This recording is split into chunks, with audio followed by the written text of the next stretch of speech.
Hello there, and in today's video we're going to be reviewing LEGO set number 77013, Escape from the Lost Tomb. The first minifigure in the set is, well, Indiana Jones, and he's really cool. This is a very good figure. He's of course got his whip, the curled up whip. This variant is technically exclusive because he's got those dark tan gloves, I assume. He's got the little satchel thing, nice print on the legs with the little holster for his gun and the belt. He's got this really cool hair and hat combo piece with his, hat and the hair. And then he's got that face print for the front, and then this more kind of like puzzled looking expression on the back, and a nice back torso print. It's a good figure. I have seen some other people comment on this. There's like something slightly off about the newer indie figures. I'm not quite sure what it is, but it's still pretty cool. So now, let's look at the next minifigure. The second minifigure in the set is, of course, Marion Ravenwood. Okay, yes, I pronounced that right. This is a good figure as well. She's got this torch as an accessory. Pretty common hairpiece. I don't know if that hairpiece is all that common in black, but still cool to get. Nice print on the torso and legs. The legs are actually dual molded. And then that's the front face print. And then that's the back face print, looking much more scared, probably, of the snakes. Yeah, this is a good figure. This is the only Marion in this newest wave of Indiana Jones sets. Oh, come on, please focus. There we go. And that's not focused. Great, whatever. And this is a good figure. It's also exclusive to the set. So now, let's look at the next minifigure.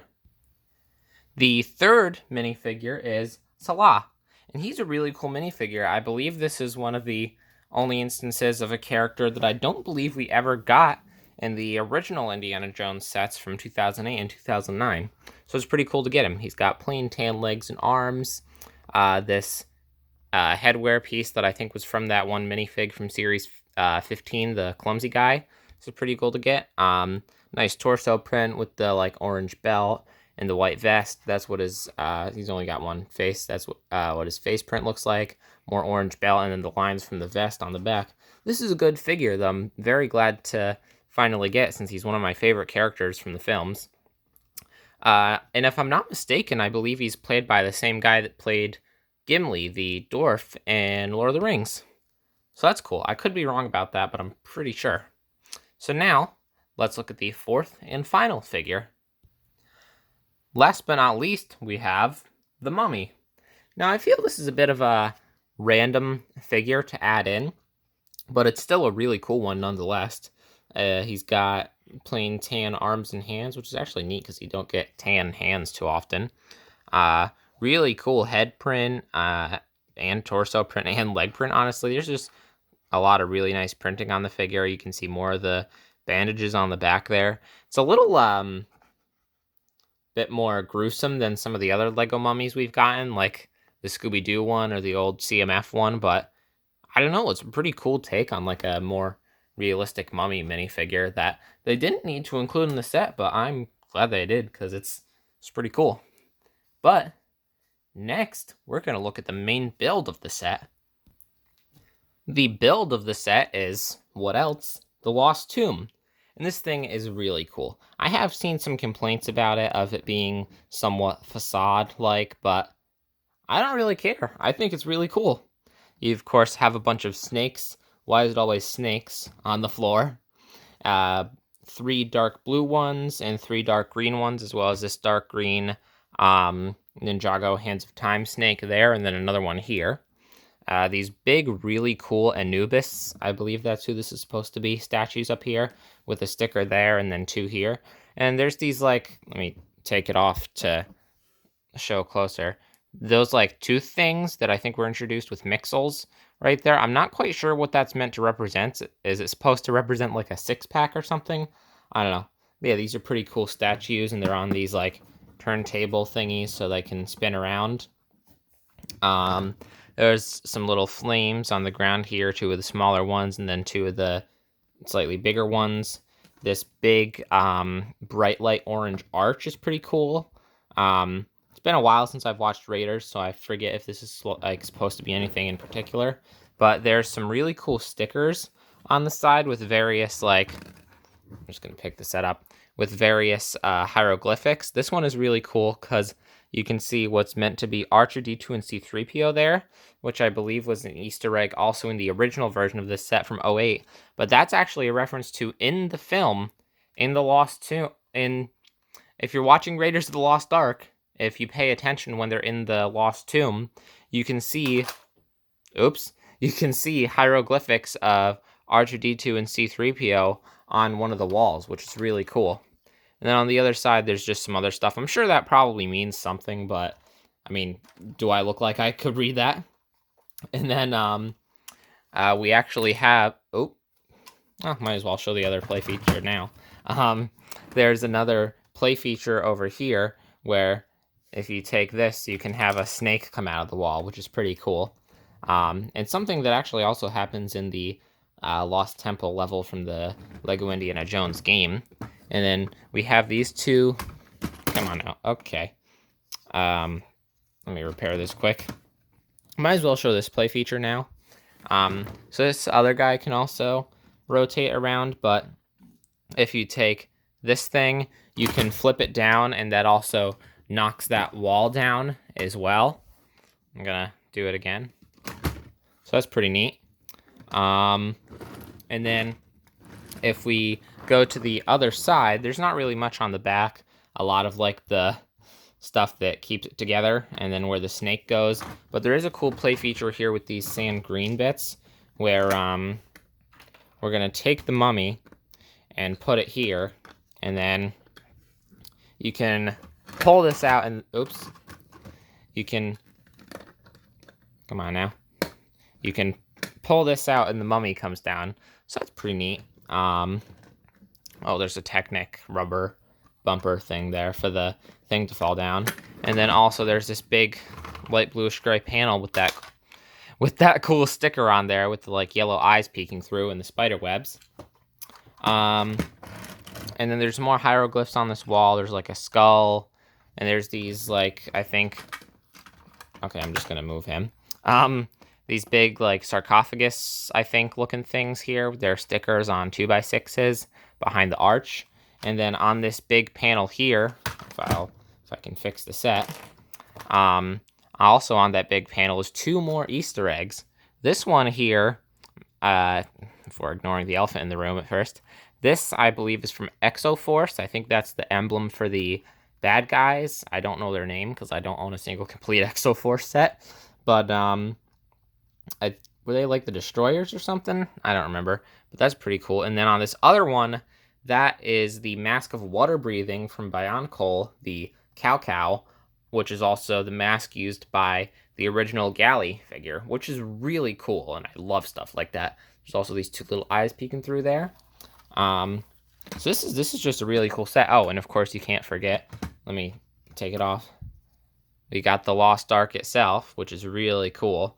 This is a really cool build. I do like this better than the original one. I think this is a little more accurate than the original. It's cool. This is actually the first Lego Indiana Jones set I ever got. I don't have any of the original ones, and this is the first one I got from the New Wave. I really like this thing. It's got a lot of play features to it. I don't really play with my Lego sets much anymore, but this is just a really cool one. Also, something of note is that I could be wrong, but I think the dark blue and dark green snakes might be exclusive to this set.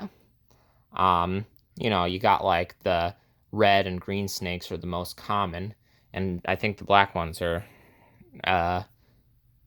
not as common, but still pretty common. Yeah, this is a really nice set. It's a really good build. You got a lot of good play features. I really like this thing.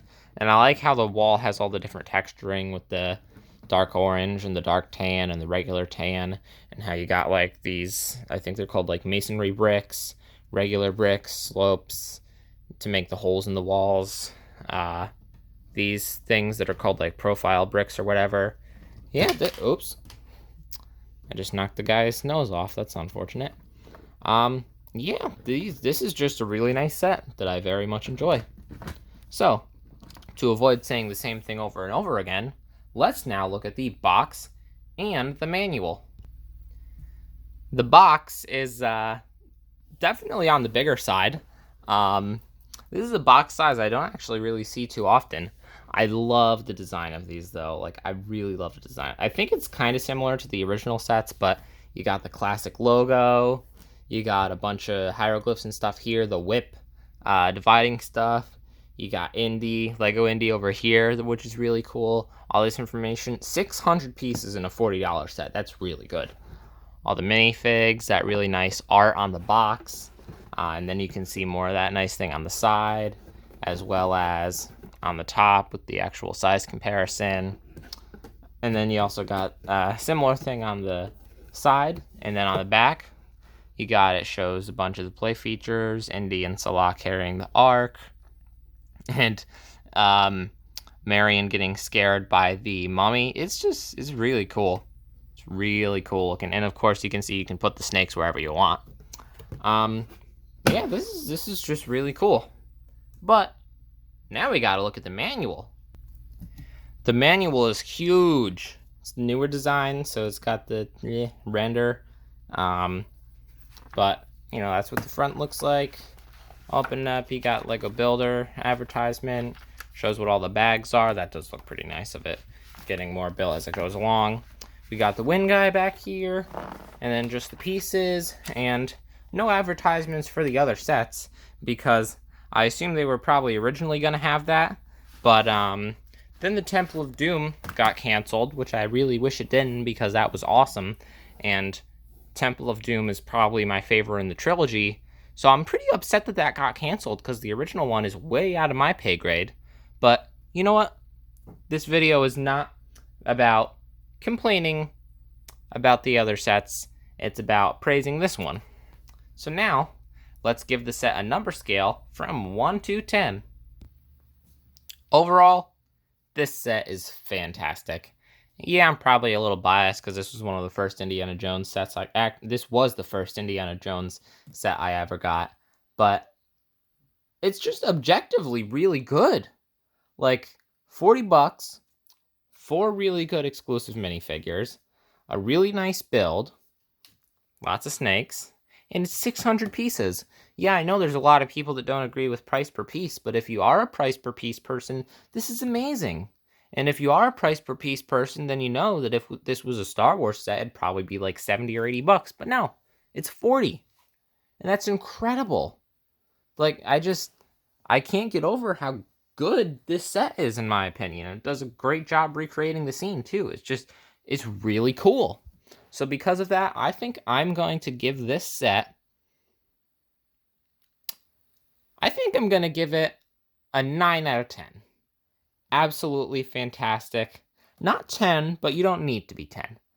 A 9 is still phenomenal. This is a phenomenal set. But if you enjoyed, please like and subscribe.